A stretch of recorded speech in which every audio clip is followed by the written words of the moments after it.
The next lit term in the Behind the Beautiful Forevers unit is antagonist.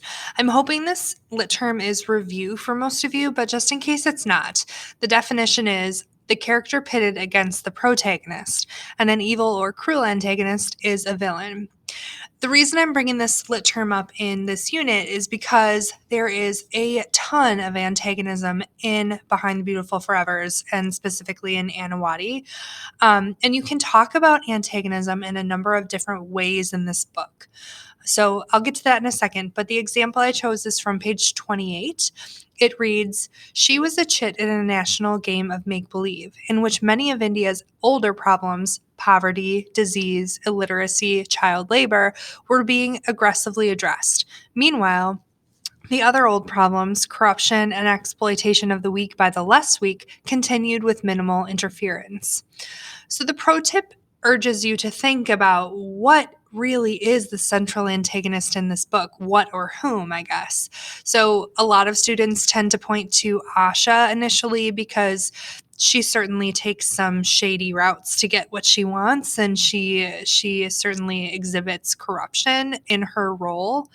And she's just kind of like a less likable character in some ways. I'm thinking of her parenting with Manju particularly. But, a lot of people really like Asha and sort of admire her ambition and her drive. So maybe she's not the antagonist for some readers. You could also identify not necessarily a whom, but maybe a what.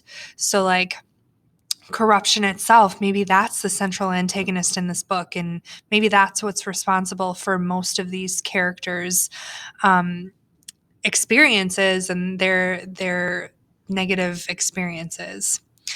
You could also identify maybe the government as a central antagonist in this book, because certainly the levels of power in this book, when that filters through, that can result in really negative things for the lower classes, or the people who do not have money or means of moving upward in terms of social mobility.